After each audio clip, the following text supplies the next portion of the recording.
Hi, my name is Jenny Devonshire, and welcome to the Pause2Perform Podcast, where we talk about all things relating to wellness, what you should take a pause for in your day to optimise your mental and physical health and perform at your peak.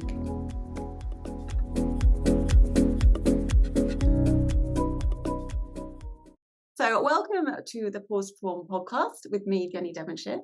And this week I am joined by Wai Cheung.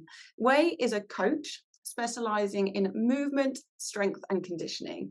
He's a qualified personal trainer and Pilates instructor with a background in full contact karate as a former Team GB member with over 22 years of competitive experience. And he is also the current under 21s and under 18s head coach for Teams Great Britain and England. His background in martial arts has shaped his interest in movement mechanics and performance excellence. He is the owner of Shift GPT. It's an online one-to-one coaching service. So welcome to the podcast, Wai. Thank you, Jenny. Nice to be here. Great. I thought we could start off if you could just tell the listeners a little bit about yourself and your journey sort of into, well, from karate and also into personal training and as a coach. So lots to cover. So I will let you get on with it. My word. I guess my interest really, I've always been really physical and active as a child. That really stems from the fact that as a young kid, I used to watch two things. I used to watch my father practicing Kung Fu first thing in the morning, every morning without fail. I just watch him do stuff, this amazing stuff. And then being, I'm Chinese, we're from families from Hong Kong. So I've always been influenced by things I see on TV. And a lot of things I saw on TV at that time were martial arts movies and TV programs with martial arts influences in them. So I've always had that influence and exposure, actually, more than anything else. And then I just wanted to get into it, right? So, and my father was against me learning because I was a little bit wild as a young child, and he thought he might get me into trouble.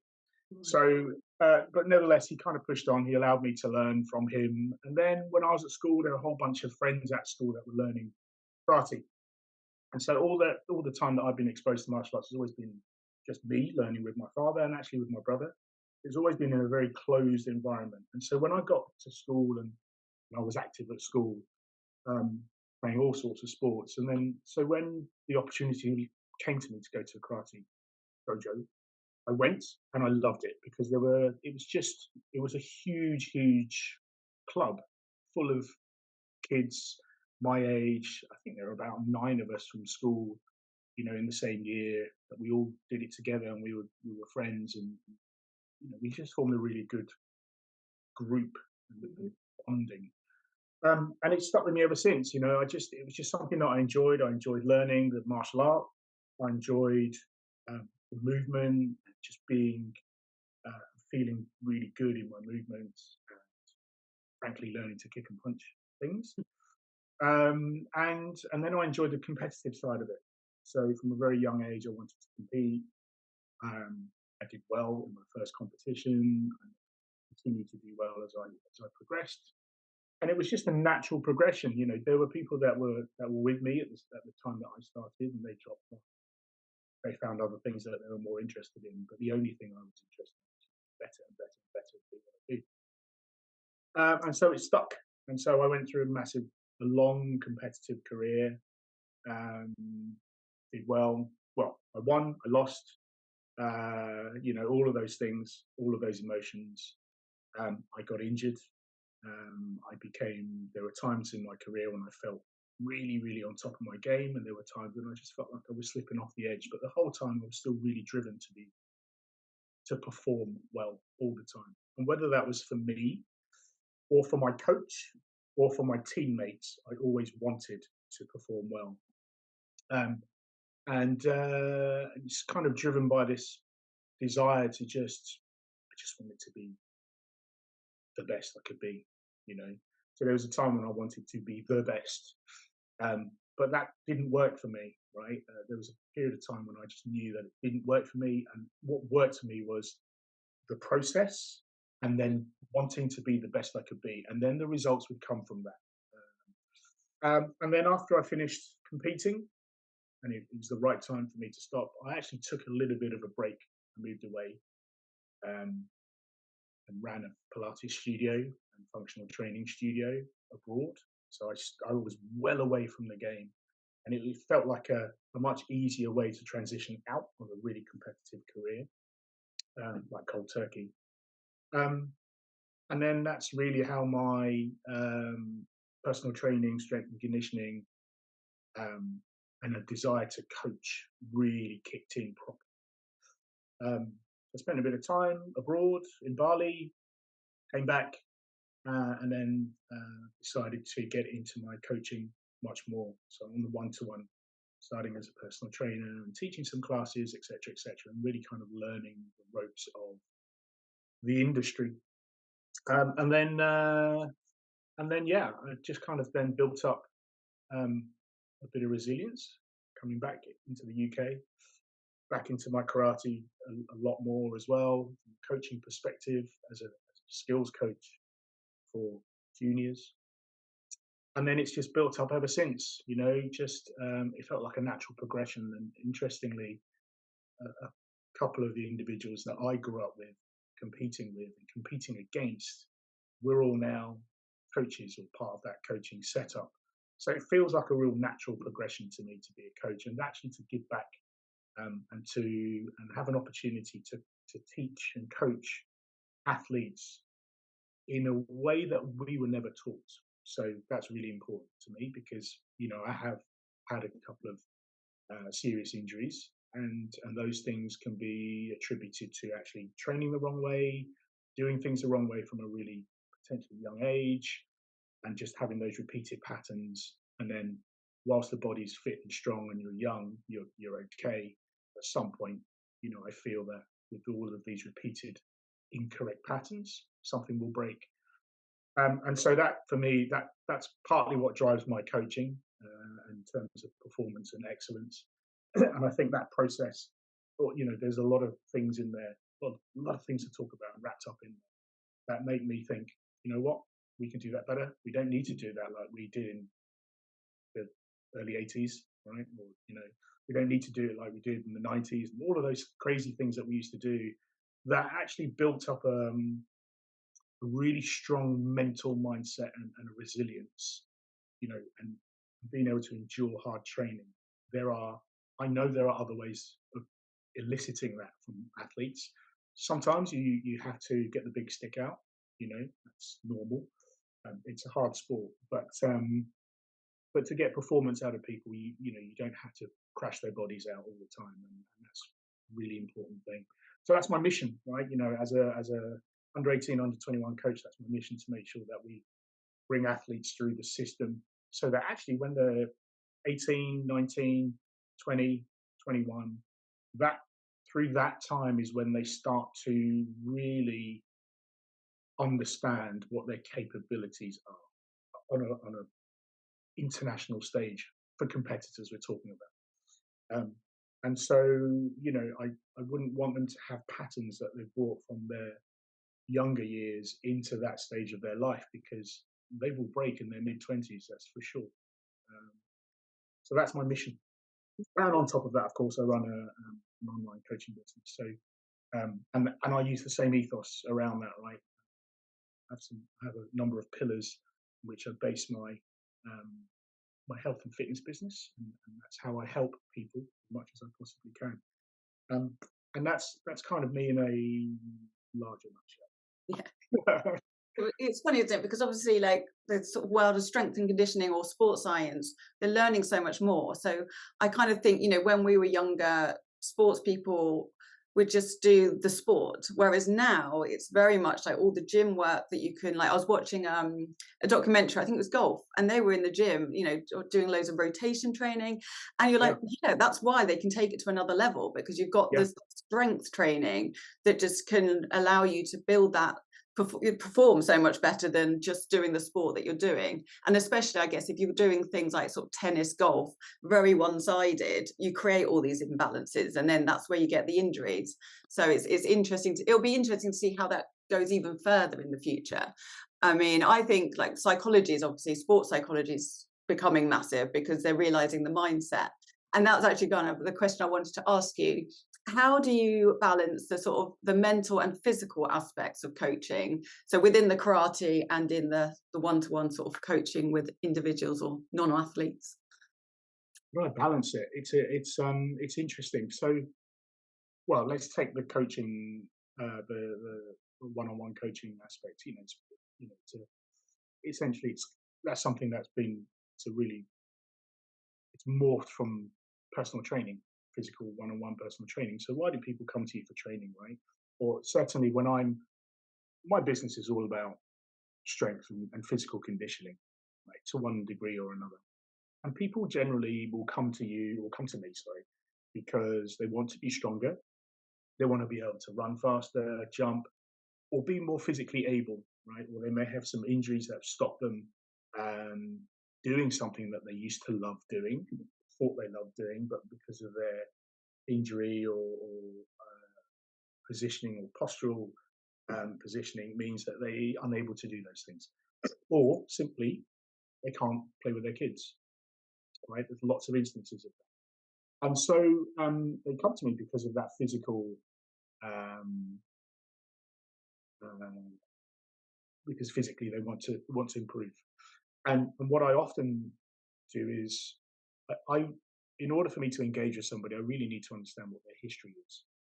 And I pick up a lot of that in my early questioning and talking to them. But what's really important is the relationship that I build with that individual. It's impossible, and you'll know, right, as a PT, it's impossible to know what somebody is like really in the first 12 weeks. Physically, yeah, sure. You can know whether they can hip hinge or squat or what they're capable of doing from a movement perspective. But really what drives them, or what makes them want to do all those sessions, what makes them miss a session, right? What makes them call you in the morning and go, no, not today, I'm going to cancel, and you're kind of waiting for them somewhere, right? Or, for me, from an online perspective, I don't see them, I use an app that tells me when they use the app to engage, and they obviously call me and provide feedback. And sometimes they don't do that. And you don't know why they might not be doing that. It's not as simple as, well, they're a bit lazy and they can't be bothered, right? Because they obviously can be bothered, otherwise they wouldn't have engaged in the first place. Or they certainly have the desire to. And you kind of need to tap into mentally what's going on, or what's going on in their lives that might be creating some of those barriers for them. So for me, my first port of call is to get into them physically, right? Get them into routine and training, working out simple stuff, something that doesn't overly tax them, because that will scare them and they'll go, well, I don't want to do that. And also it gives you an opportunity to set down a really good base conditioning. And then in that time, I try and get into them a little bit and understand what's going on a little bit. Eating right, or try and get some positive messaging out of them. Having to think about, actually, this week, what amazing thing have you done? You've been able to do. Right?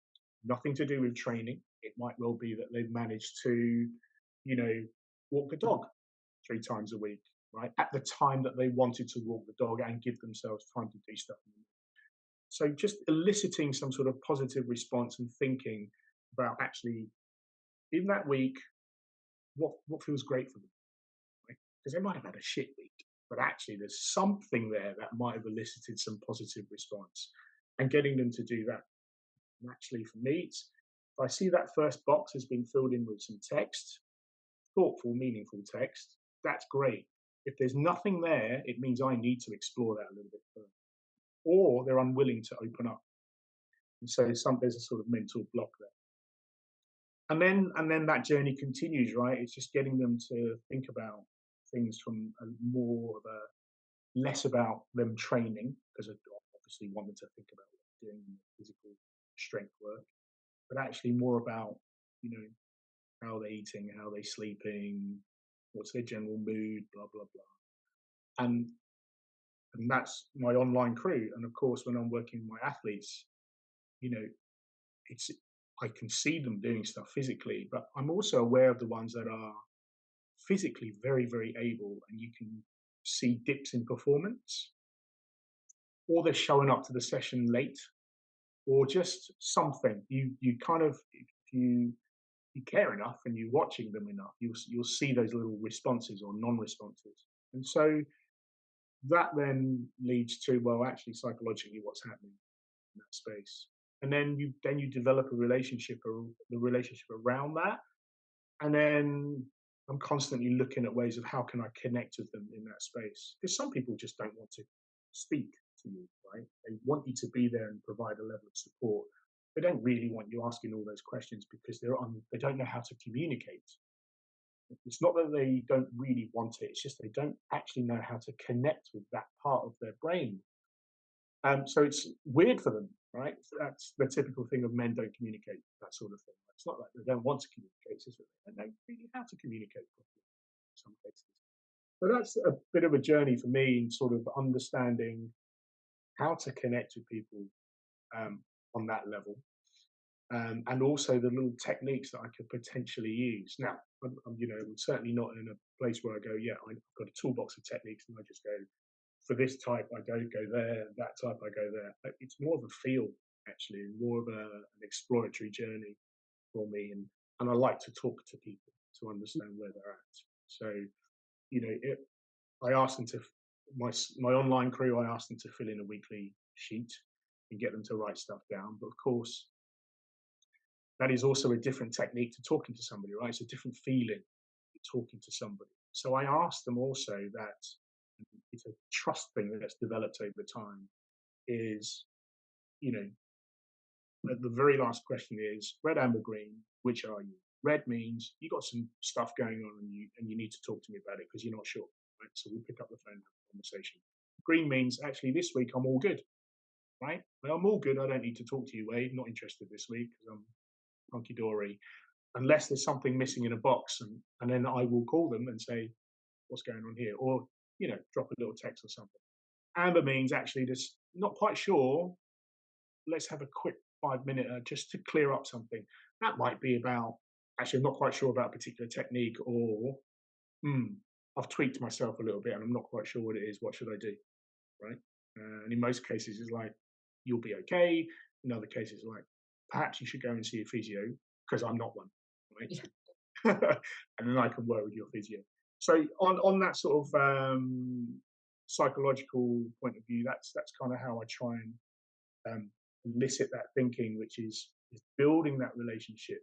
And I often say, it's one-on-one, but it isn't just me to them telling them what to do. It has to come both ways because there's an accountability to it, right? A self-accountability, and for me, it's also educational. So it's all very well saying to somebody, hip hinge, do it like this, right? Or do a squat, do it like this. Make sure your spine's, in a really nice neutral position, all of those things. But it can't just always be me saying that. It's got to be an accountability and an understanding of why. And so the biggest compliment is the wrong word, but actually I get quite excited when my clients call me and I'm talking to them, or clients I see, and they say, hey, I was just rolling around in the park and I saw a class going on and the positioning was awful from those people. I'm like, okay, I think, they're kind of seeing stuff, which is great because then they're more aware of themselves, which is fantastic. Right?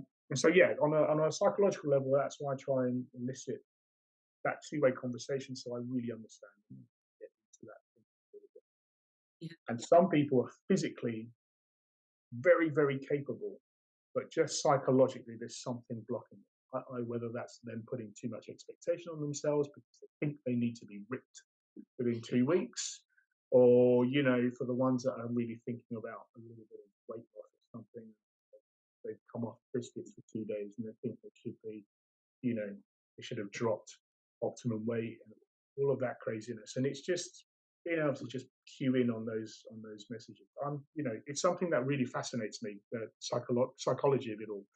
because I've been in that place myself where yes, I want to be so good. I'm so desperate to be good, and yet I don't really know how to change it other than try and beat my body up a little bit more Mm. in the gym. Just think, train more physically, do more, do more, do more, do more, and then of course then you get that you start to regress, and then that psychologically breaks you down, and then the performances are translated back onto when I was competing onto the mat where there are fights that I should be winning or winning easier or performing better, but I just can't figure out why. So I come off the mat and instead of resting, I'm straight back in the gym the next day doing more and more and more and more. And then it just perpetuates. Mm. So I have my own lessons to learn from that. And I like to think that I can elicit some different thinking just from my own mistakes. Yeah. And did you manage to sort of change that while you were still competing, and learn that lesson while you were still there? Yeah.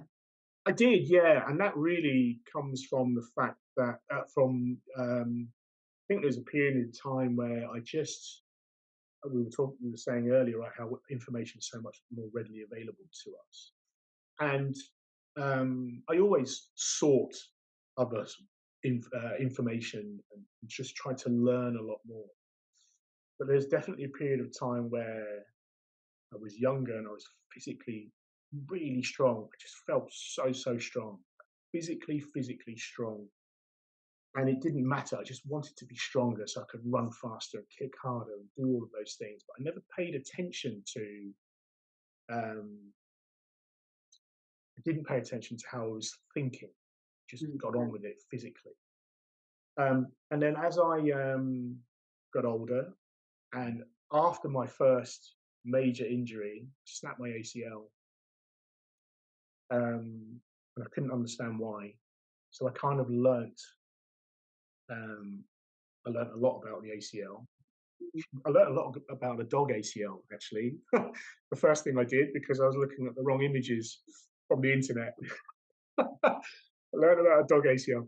I learned a lot about the process, and I would harass my surgeon a lot, and harass my physio a lot, and learn all this stuff. And then I just, over a period of time, I just thought, well, I can't do that anymore because it clearly didn't work. So you've got to change something. And lots of things changed at that time. There was a sort of a coming in of the new guard, and some of the people that I was training with at the time were kind of moving away and retiring. Groups were changing. We had different coaches at the time that had a different point of view. So there were lots of things that changed that allowed me the space to think about a different approach. So that was, I'm grateful for all of my coaches. Had lots of GB coaches, and they've all served, or they've all helped me with all my knowledge in very different ways. And even to this day, I know exactly, I can compartmentalize. You know what? I learned resilience and a little bit of craziness from that coach, and I learned a little bit of style and movement from that coach, and I learned these techniques and this protocol from that coach. But yeah, I think it was all about timing. It's just, I was able to really change what I do because of the environments that were changing around me, and the fact that I was a little bit more mature. So yeah, I think I can honestly say that actually, as I got older and older, even though I was physically, this is not entirely true, but even though I felt physically stronger in my late 20s, early 30s, like really, really crazy strong, I actually felt more in control and more connected as a body, as a thing, in my late 30s and early 40s, right? And my performances showed that. Just I wish actually I don't wish, I never wish back, but if I think about all the things that I knew in my 30s, mid 30s to my early 40s, if I could take all of those things into a bottle, put it all back into my early 20s, that'd be amazing. From a physical training perspective, that would be amazing. But that's not the case, and that's really why I do what I do. Right? There are some key learnings in there that it's not groundbreaking stuff, but it's stuff that it's funny, unless you are my opinion is, unless you're fully into that world and you know what you're looking for, it's actually not very accessible, that sort of knowledge. Um, so, I know what to look for. I'll go and search it out, and I can find lots of different sources around the stuff that I do that speak the same language, right, in a slightly different way. But you have to be really into it to understand it, right? If you are just coming off the street, you have just repeatedly pulled your hamstring, your neck's always hurting you, and all of those things, and you just want to be better. People will either say to you, "Well, go and see a chiropractor, go and see a physio, go and do Pilates," right? But that's just go and do this stuff and go and see that person. There's no knowledge being given there, right, to help you understand, well, why is that the case, or what are the little hacks that you can do on a daily basis that can just help you out in a really accessible way. And so that's kind of my mission, really, is to be able to help people do that.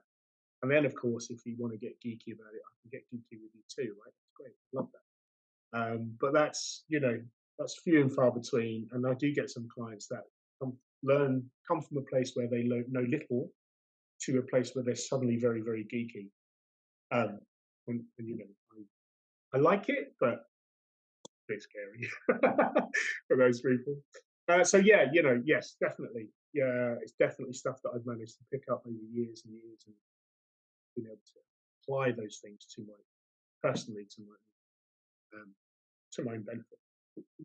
Yes, when going back to like the injury thing, I've always seen my injuries as a good thing in the end, because it made me understand my clients more. So I had a back injury sort of ages ago, and it made me realize that, because I think before that I was always like, even though I sort of did my Pilates training because I was scared of working with people with back problems, and then when it happened to me, I suddenly realized how much more resilient your body is, and that I could actually do way more than I thought. And it was like, being able to really put yourself in the position of someone in that, it actually gives you a lot as a personal trainer or as a coach in general. So it can be like a blessing. Obviously, it doesn't feel like it at the time, but it can be. Yeah, that empathy is really important, right? And so whilst, you're not going to understand all situations, right? Somebody snaps their femur.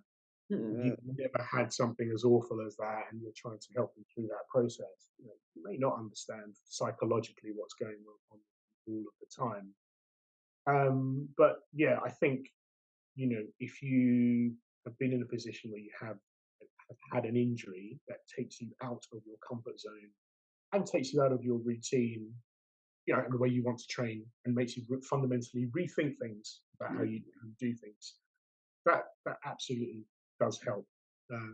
It's a weird one, right? Because you just think, well, and that's true of the person that you're looking after too. It's like oftentimes you'll go and you'll find somebody. I mean, you think about it, right? On a level where people will search out the best coaches, and their idea of a best coach is somebody that's been there, seen it, done it. Mm-hmm. Right? And so it's the same level of thinking, isn't it?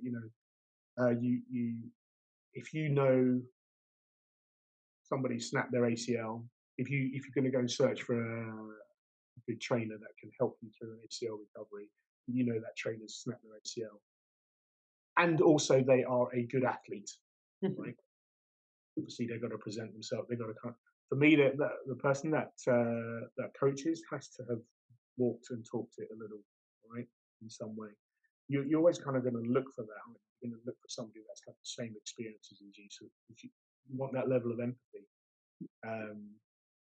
Not that I would ever want anyone to snap their femur, but yeah, it does help. And as a trainer, if you've been through those uncomfortable positions, it does help too, because you're then able to empathise with it. But certainly say to somebody, hey, it's okay to slow down, right? By the way, you are not the same person you were when the days before you broke your leg, right? You have to reset your bar and start at a different level, and you have to be able to elicit that out of people. And so if you understand that process and you've been in that place, then it's easier for you to get that message across. again, that psychological thing, isn't it? For people to think, oh yeah, Jenny knows what they're talking about. Yeah. She too has done that. So blah blah blah. And it's just being able to kind of empathise. Mm. So we go back a bit now to kind of high performance. So like obviously karate, you were very focused on performance, and that's what you're still sort of passionate about. How can individuals apply the principles of sort of high performance from sports to improve their personal and professional lives? Um, I see it more and more now, particularly through the period when we were not allowed to do anything. Right, that lockdown period of people just being much more, or interestingly, they were forced into a position where people were being sedentary, and then actually Mm. what happened was people wanted to get out more and do stuff more, right? So there was actually, and my business kind of really thrived from that. I had people getting in touch with me saying, actually, I don't have access to a gym, but I've managed to find a couple of kinds of baked beans and blah blah blah. How can you help with all of that stuff? So I think, first of all, people just want to be able to move better and not, suffer so much when they're sitting down and just on a daily basis. Like, I had somebody call me and say, I said to them, why do you want to work with me? She goes, I just want to be able to put my socks on, Oh wow. right? She's in a lot of pain. And it's a little bit more complex than that as we got into things. But, people just want to be able to move better and feel freer in their movement. And so really the performance training that I impart is about being able to move better in the first instance, right? So sounds like a bit of a cliche, but you don't have to be an athlete. Genuinely, you don't have to be an athlete to train like an athlete, right? And there are some basics that you should's the wrong word. There are some basics that are optimal in terms of movement. Doesn't mean you need to be able to jump, 6 foot in the air and spin around and do all of those things. But there are some basic patterns that you should be able to undertake on a daily basis, and you shouldn't feel that. First of all, if you're sitting down and you get back up and your lower back suddenly starting to hurt and scream, it's not like that shouldn't happen, because there are times when there'll be overuse on the body, but you certainly should be in a position where you know how to address it, right? I think that's really important for everybody to be able to do that.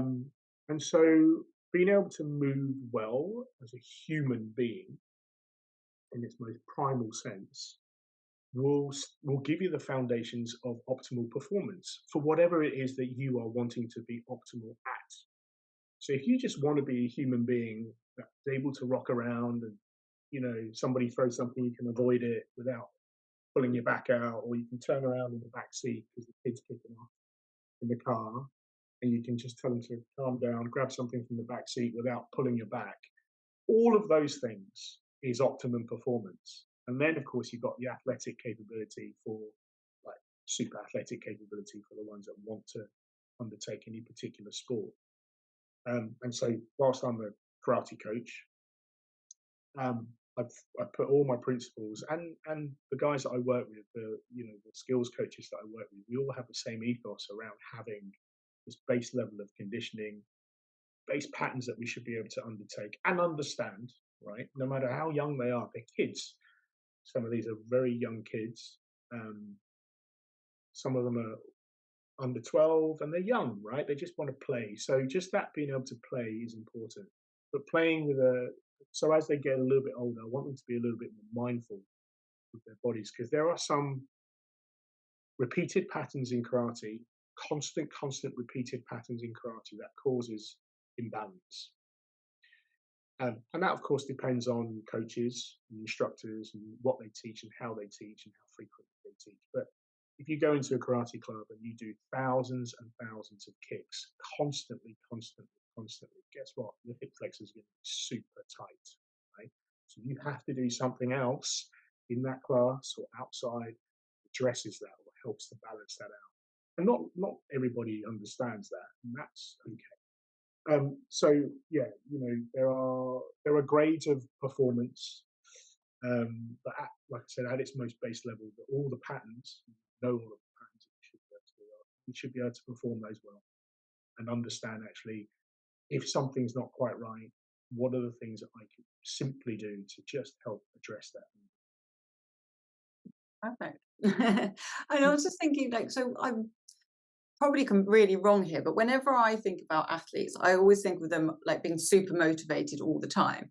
But I remember when I did my MSc in sports psychology, we did like a whole module about motivation. So that suggests that not. But like I was thinking, so how do you help athletes, if that is an issue for them, and individuals maintain motivation to when they kind of reach a plateau or if and other things are going on in their lives? Oh, it's a really good question. Um, I don't know if you can help. Oh, you will know this better than me for sure, right? So I've never always been 100% motivated, despite me thinking that I am. What I loved was the process. I mean, I loved the process. I loved going in and training, no matter what it was. Kicking, punching, strength work. The only thing I didn't like was distance running. I love Mm. sprinting. I just love the process of it. So there's something that you'll like, and you can kind of hook it. That's how I hooked into it. And there were times when I was super motivated and I just get it done. It's fine. Right? Other times, actually, I felt accountable to my teammates. Whether that was me having to take 2 or 3 of them down to training with me, that forces me to get into the car and take them all. Just, I knew they'd be there, and a couple of them would rely on me because we were kind of training partners, or something similar to that. So that was really how I created my motivation. It's been different actually working with different clients.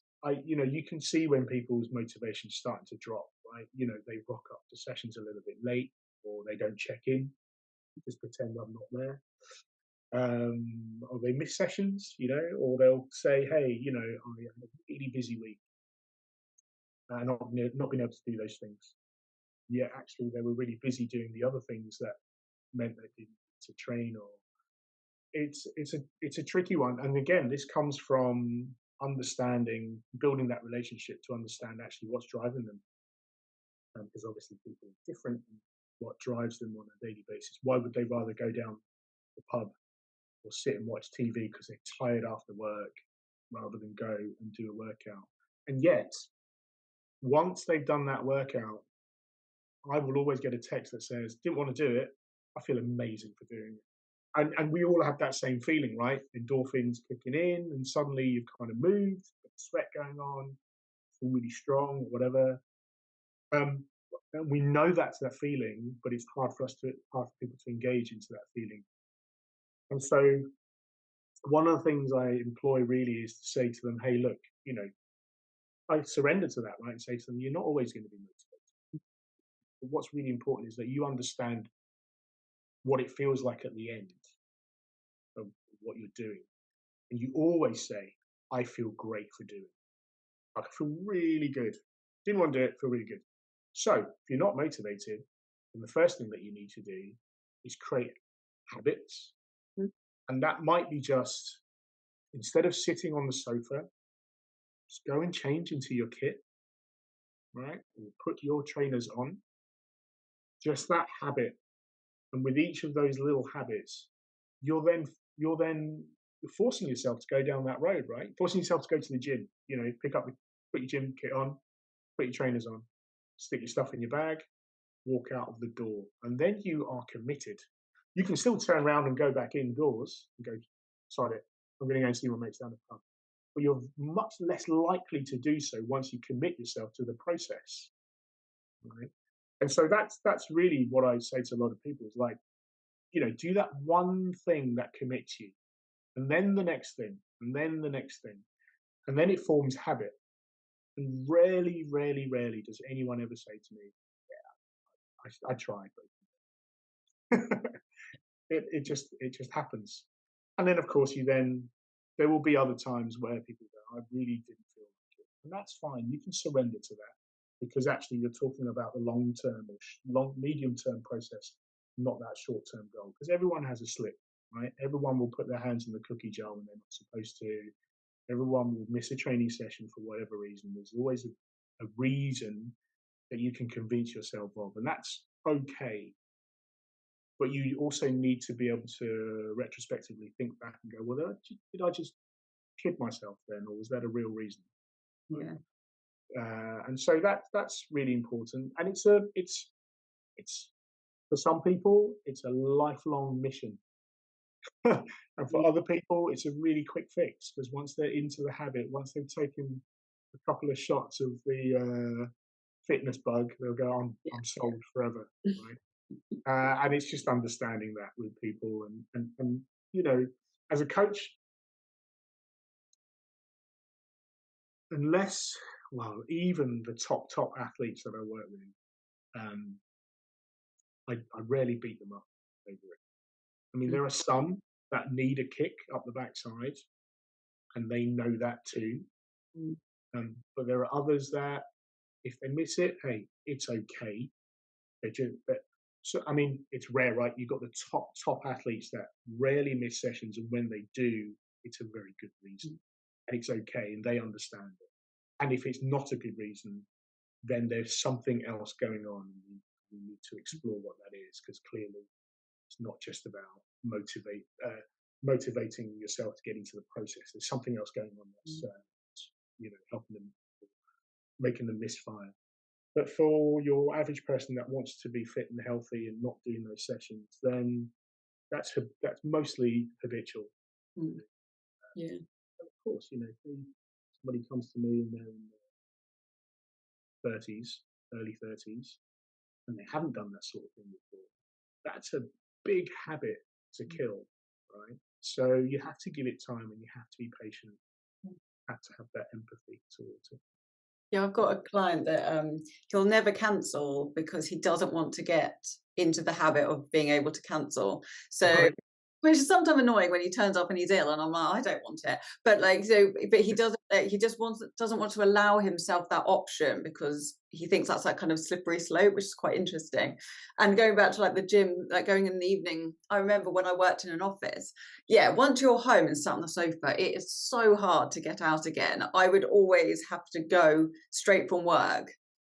Just because otherwise I knew you get that, oh, the sofa feels nice. Oh, I just and it's like just making things as easy as possible, like you say, like, so yeah, having your gym kit, they say, by the door, so, or going to the gym that's on the way to work or on the way back from work, anything like that, just because we don't have that much willpower. And it's like with having like biscuits and stuff, I just don't have it in the house, because then option, and that little extra effort of walking to the shop is just enough just to stop me.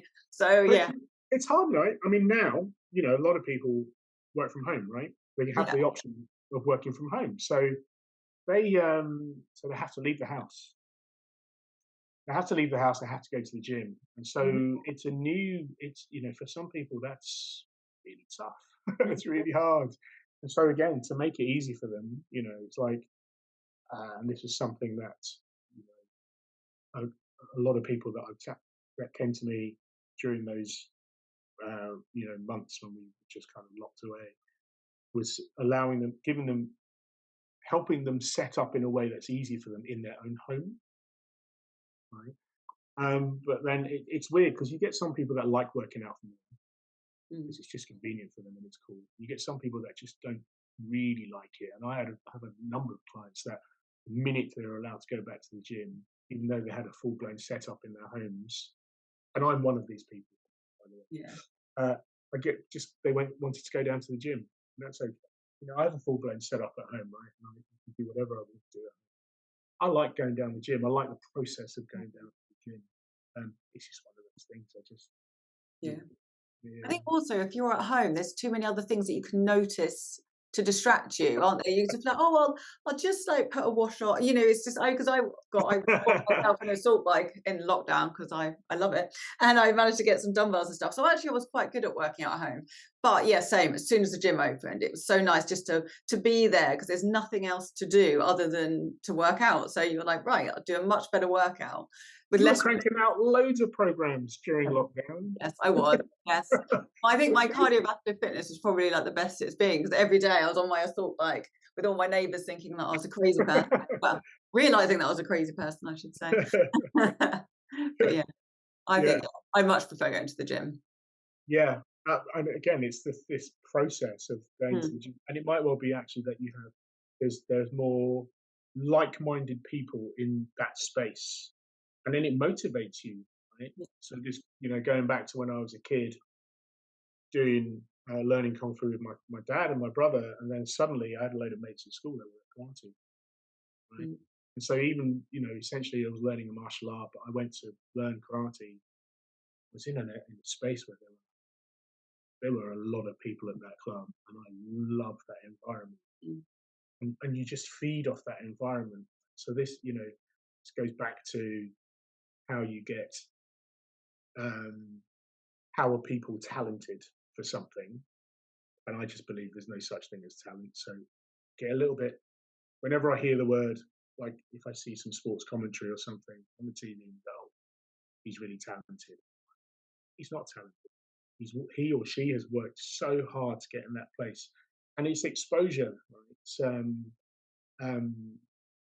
there's a book by Matthew Said called Bounce. It's about table tennis players. He's a table tennis international ex. He talks about this is the same subject around why some people are really good and some people aren't, at a particular age, why they're good, and blah blah blah. And it's that sort of, and it's not as simple as just 10,000 hours of practice, but it's along that premise of exposure and what is easy for them and what they see all the time, and how they're constantly, it's around them all the time. They develop a desire and a keenness towards something, and they're constantly on it, practicing it all the time.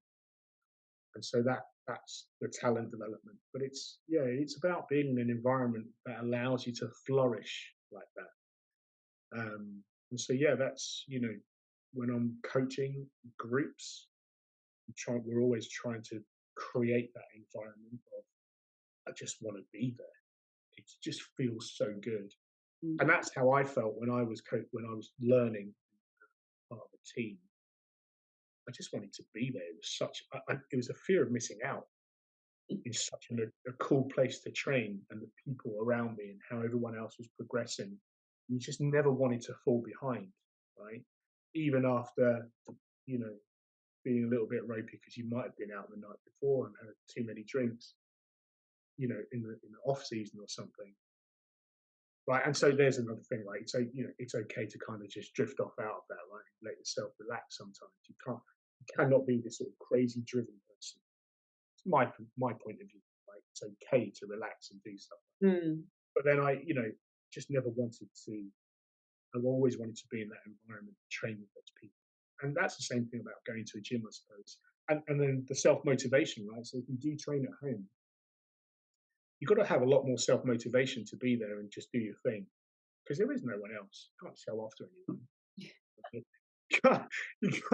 You're doing it for you, right? And you should be doing that for you anyway, but it helps to have other people, which is why people like group classes. Yeah.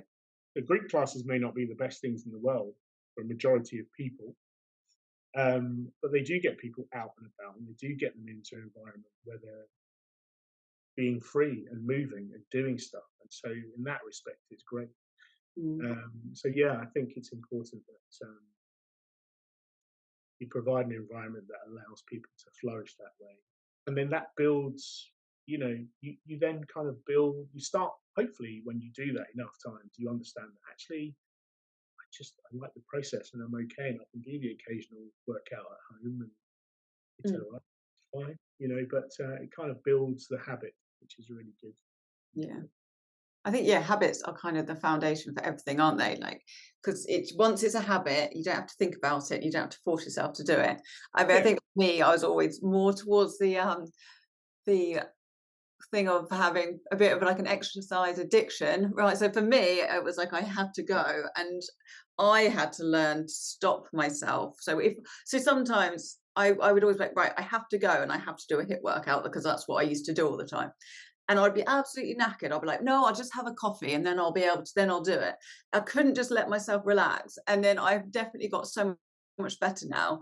Like, I won't be able to do absolutely nothing. I will go for a walk just because I'm like, right, am I tired because I haven't done anything? Or am I tired like, because I should actually be resting. But yeah, no, I remember actually recently I went to the gym. I was like, I'll go to the gym and just see if I feel better. I did like 2 or 3 hip thrusts and I was like, no, I'm going to go home. And I was like, I've learned to be a bit better at the whole listening to my body.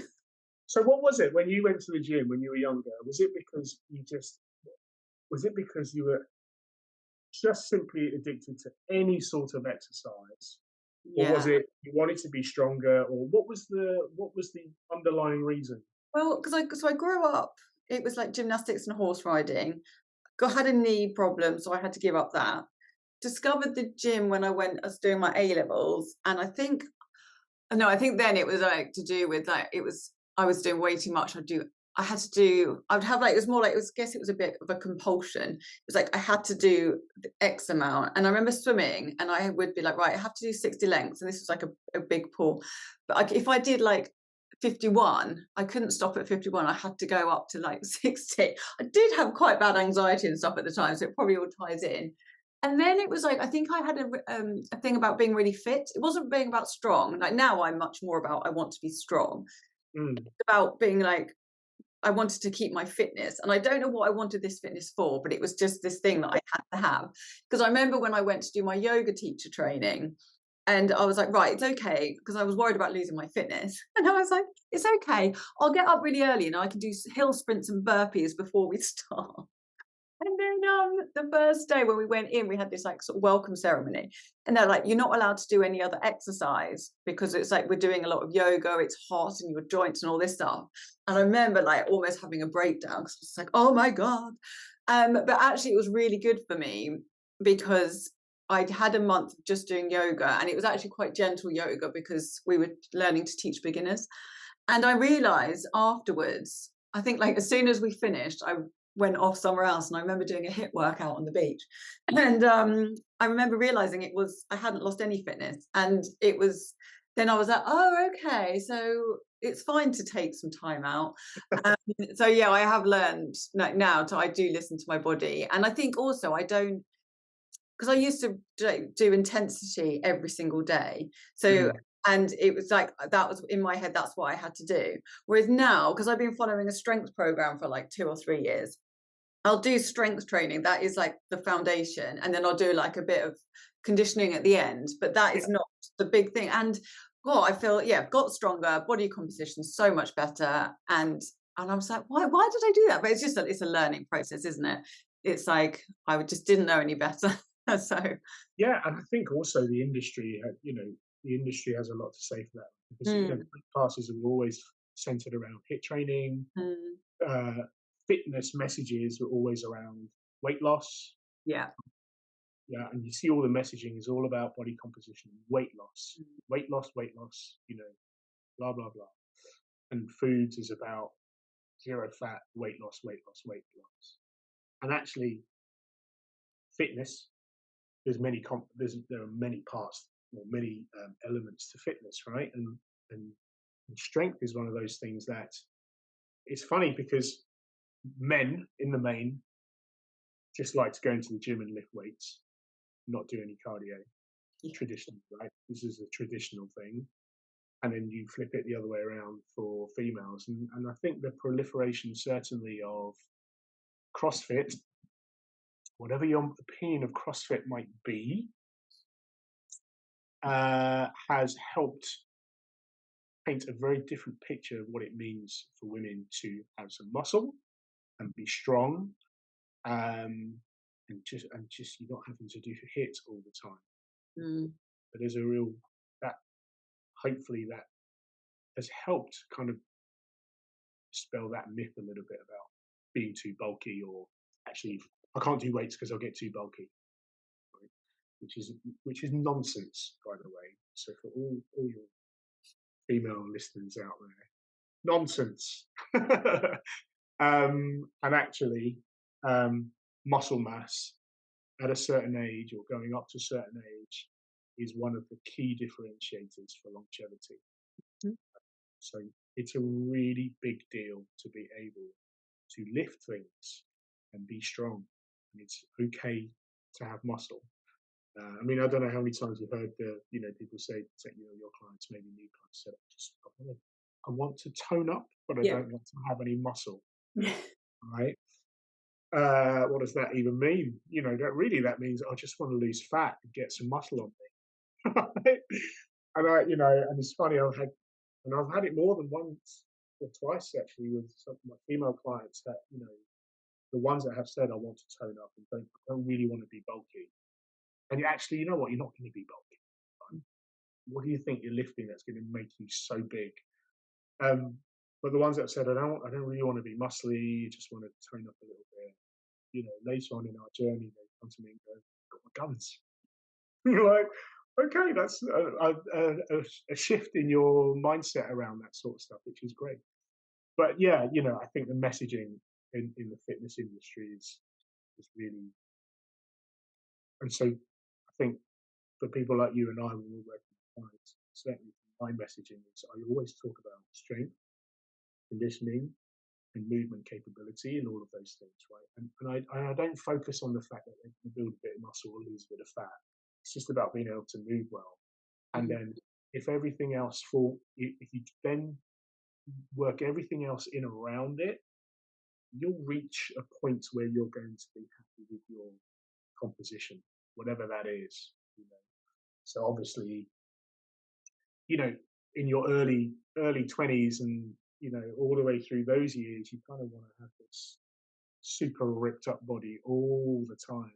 And then as you get older, you're like, it's okay, actually. I'm all right to eat that. That's all right. That's fine. I'm just not eating it all the time. That's not a problem. I'm okay to miss a session here or there because it's the longer term goal. That's fine. Actually, if I don't do cardio for a couple of weeks for whatever reason, I'm not suddenly going to be mega unfit. It's actually going to be fine. And it's funny, those are the same sorts of things that, having learnt those things through my later competitive years, I can talk to all my clients like that, all the athletes like that. So it's like, hey, it's okay, you can take a week off. In fact, I'm forcing you to take a week off. I'm not giving you anything this week. And when you report back, I want to hear that you've made peace with the fact that you're not doing it. Get out, go for a walk, right? Yeah. And do something different, and it's okay because your body's got to rest also, right? You've got to go through those periods where you've worked your body so hard that you need to allow your body to rest and recover and deload. Okay, to just go in and do a deload, do half the volume of what you've done the previous week, and that's okay. And of course, for females, there'll be a time through the menstrual cycle, when actually you can't work that hard anyway, or you need to be just cognizant of how hard you are working through your cycles. And there is a point in time where actually, if you want to be super optimum, you can work really hard through one particular point. And then other times you just got to listen to your body, and it's okay. It's absolutely fine to let it chill. So I'm due a deload week. I haven't had one for quite a while, but I actually no, I have. I've had a few weeks where I haven't done as much. But yeah, you do need to actually program them in, don't you, to force yourself if you're on the level of prone towards overdoing it. But yeah, rest is one thing that I'm not very good at, but I am getting better. One day I'll master it. I've still got all my training diaries that I occasionally pull out of the cupboard because they're in the way of something, and I'll look through them. And it's funny when I look at as I said, look at the ones from earlier days. It's just like crash, crash, crash, crash, crash. Do this, and it's filled with stuff. And then in the later ones, do this, 3 or 4 days of hard work, rest, then rest, and then I actually write deload week. It's that's all from learning, right? And I guess it's important, and that's why I think the messaging is so important. And actually, my mission around making sure all of this sort of type of information is really accessible, and explained in a way that's not overcomplicating it. But at the same time, I making sure that the essence of the language is still there. I don't. I remember when I first started to learn and teach Pilates, all the languaging was very scientific, right? The anatomy and physiology was very on point. We didn't, certainly, and I still don't to this day, actually. I don't use words like tummy, right? Or, just, it's like baby language. And I don't really like to use that baby language because it can be misinterpreted in some way, right? Whereas if I say rectus abdominis or obliques, internal external, there's no discussion about what that is. It is exactly what it says it is, right? And that's the language I use, transverse abdominis, all of that stuff. When I talk about those things, the first time people hear it, they're like, oh, okay. But also, I'd like to think I'm relatively no nonsense in that respect, in terms of this is the language I'm going to use, but I'm going to use it in a way that's really accessible for you to be able to think about it. So the cues I use are important, the language I use around it is important. But slowly but surely, they'll if they hear that language enough, it just becomes normal. Right? Yeah. Nothing fancy or weird about it. It just becomes normal. It is what it is. Transverse abdominis is a transverse abdominis. It is what it is.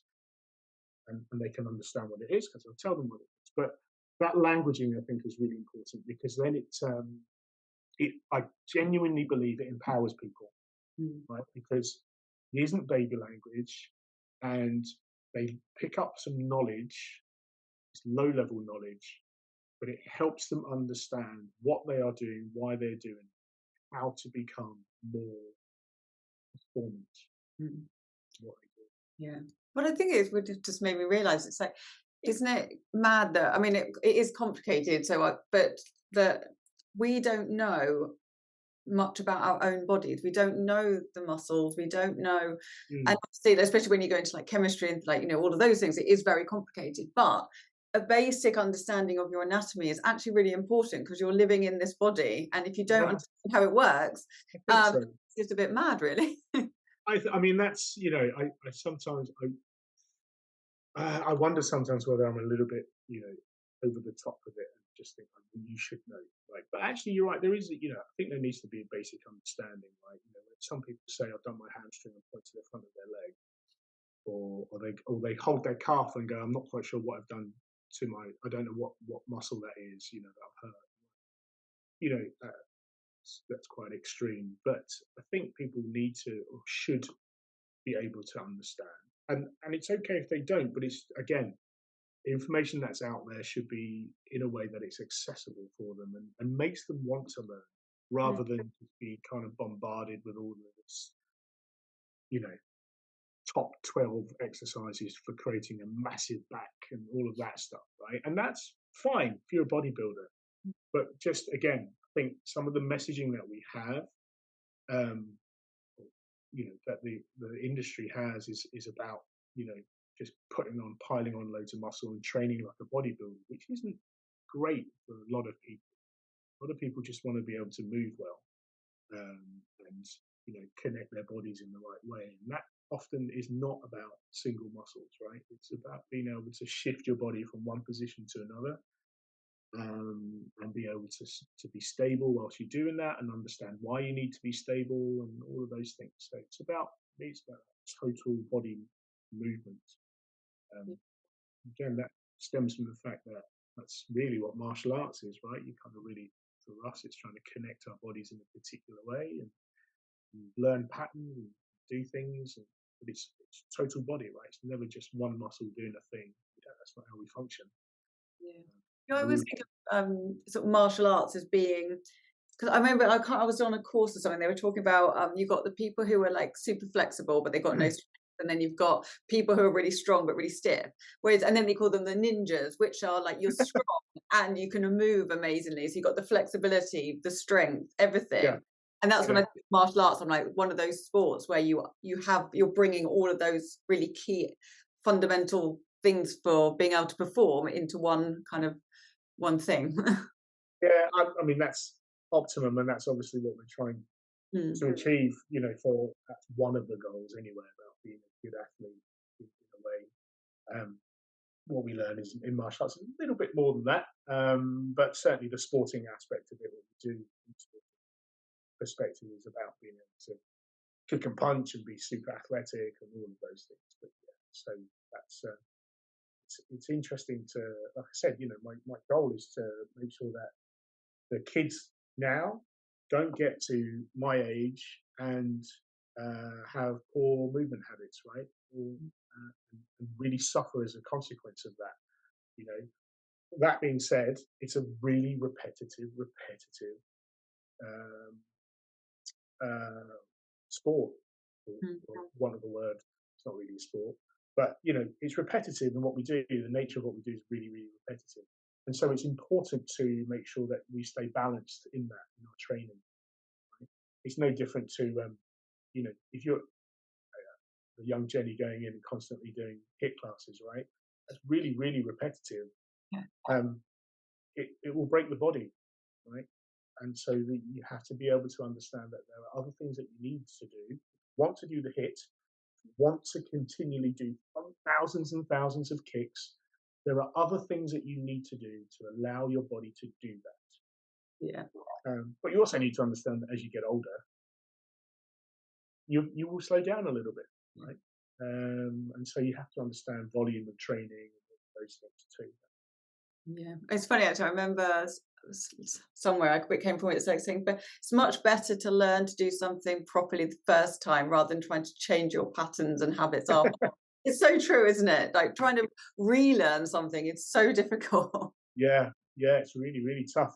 That's why I remember the first time I went, when I decided to go and find a strength and conditioning coach, because I used to weight train, but I weight trained I did the wrong things for my sport.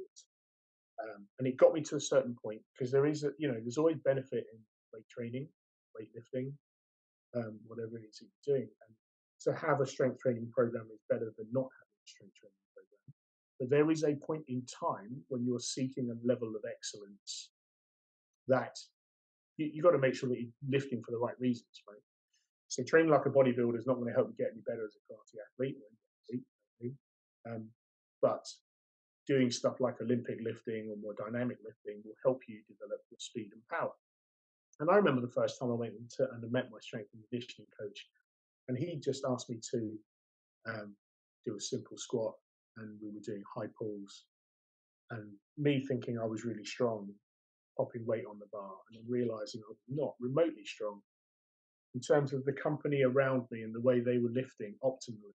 Their movement patterns were so more efficient than mine. And I just kind of spent my time lifting with my lower back rather than lifting with my entire body and my legs, and learning to connect to the ground and all of that good stuff. And it really interesting. I remember it to this very day because of the amount of weight that wasn't on the bar by the time he was getting me to do it properly. And I just thought, yeah, okay, cool. And that sticks with me forever. That it was just a lesson in connecting my body to the ground and using my body in its entirety rather than just this muscling through, because I was young and I was able to do it that way. Yeah. So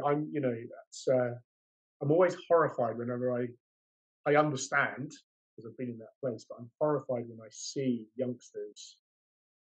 Not that I'm not young, Jen. Obviously. but when I see people in the gym lifting in a really horrific way, but nobody's taught them, right? And I always feel compelled to say something to them, but it's almost like it's not my space, and I don't really want to crash that space. But I do feel like saying to people, "Hey, man, just drop the weight maybe like 20-30% and do it this way." But yeah.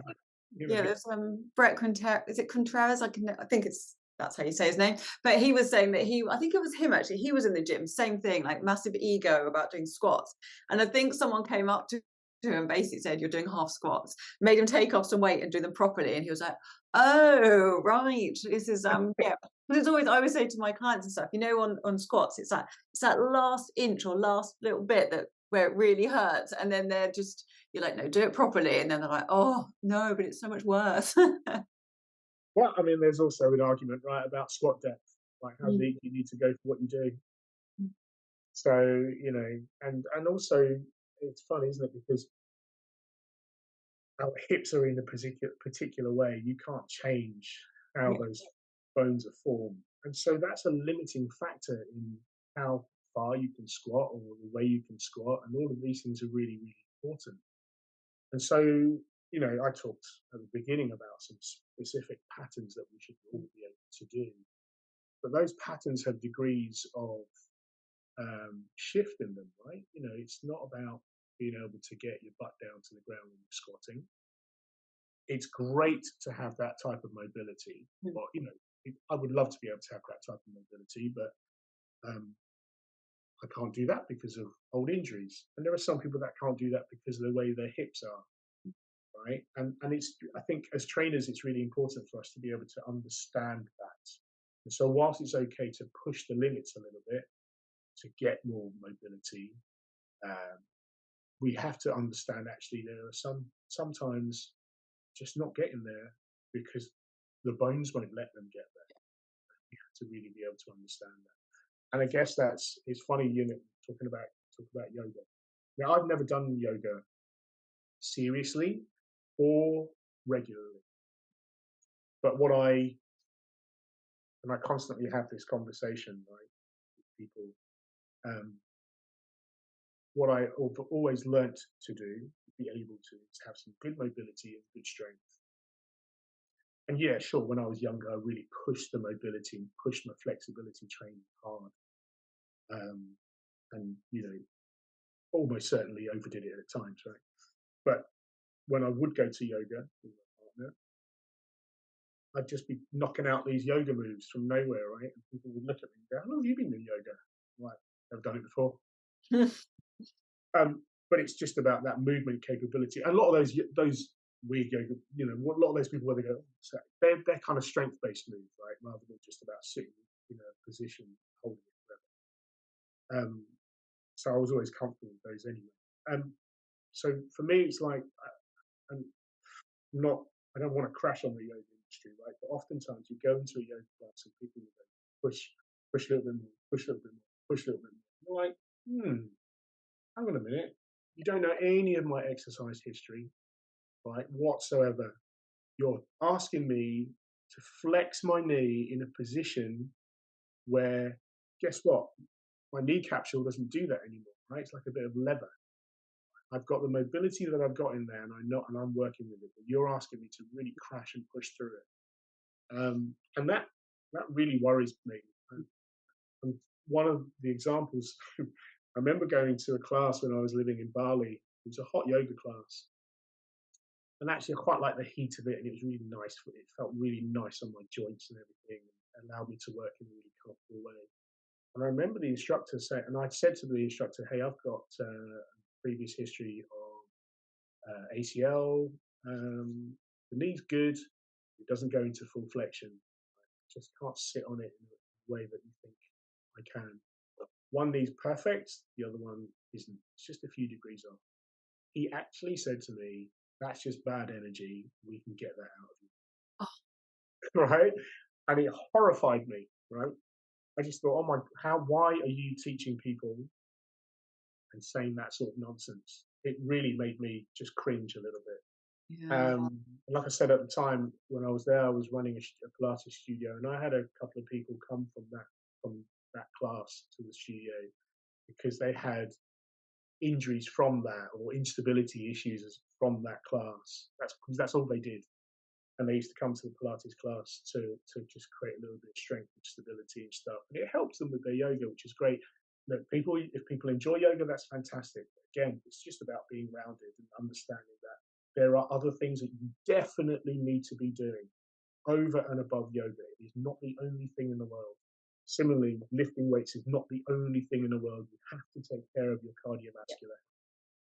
So you've got to be really balanced in those things. And I think where people are kind of over rely on one modality or one protocol, I think is quite dangerous. And again, it's the education of those, being able to educate those people in that way, in the right way, so that they get the messaging is really important. I just see too many people hanging out in their lower backs in that sway back position, hanging out in their knees because they've got elongated and weak hamstrings, and all of those issues, postural issues, and just don't. You know what? In a few years' time, when you're out of your 20s phase of looking really wonderful and Yeah. beautiful, you're going to be in pain, right? You're going to be in pain. Just, I kind of go, I just want to get you in the gym. I just want to get you something and understand that your butt's supposed to, you're supposed to use your hips in a particular way. You're supposed to use your legs in a particular way. It's not just about stretching.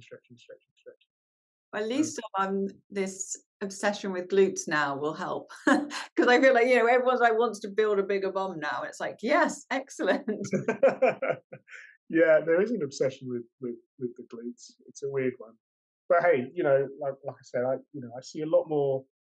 I've always been fortunate that when I've been strengthened in my strength and conditioning, where I went for my strength and conditioning, I was surrounded by different athletes, male and female athletes, and of course they're super aware of their bodies, or the ones that, even if they were new, they wanted to go in there and be more aware of their bodies. Yeah.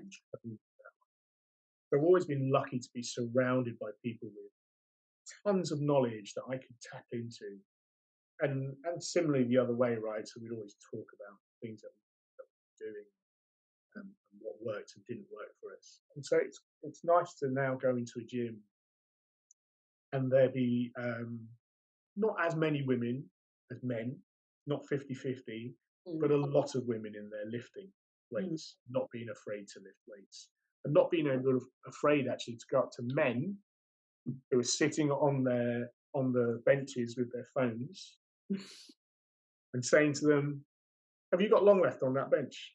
I'm using it. Right? So it's just getting the men away from just sitting there like that on their phones, and working hard. So it's nice to see. It is nice to see. I have to say, majority of my clients are female, and it's nice to see that sort of shift towards wanting to be strong and not being afraid to be strong. Need muscle. Yeah, absolutely, especially to get older. Right, so I don't want to make this super long, but I still got a lot of questions. So I was thinking, if you're up for it, I'd like to do a part 2 and get back to the rest of it. And perfect. So for now, I've got one question, but it's that I ask everyone, and I'll ask you now, and then if we do a part 2, you can have two answers. So what is one thing that you recommend people take a pause for in their day to improve their mental and physical health and optimize their performance? Take a pause for in their day. Stop. Just stop.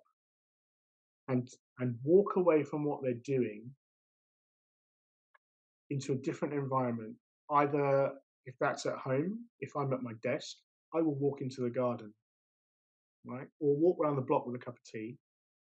If I'm in the office, in an office, I will walk out of that office, out of the building, or walk to a separate part of the building and just not do the thing that you're doing. Just take a moment for yourself, like 5 to 6 breaths. That's it. And it's just to reset, right? And just get some air, reset, just understand that that thing that you're doing is probably stressing you in some way, just to walk away from it, right? And allow yourself some space. Because often I find people kind of going from one thing to the other. I do it myself, right? I go from one thing to the other. Can't stop, gotta go. And I'm going from client to client. Or then I'm running back home, jumping online and working with a client. And I'm actually, between that, I'm on the phone to my client. I haven't taken a moment to stop. And that is the one thing. More on a personal level, I spend my mornings with my dog walking, but I also take that moment to just call someone for 5 minutes. Just go, how you doing?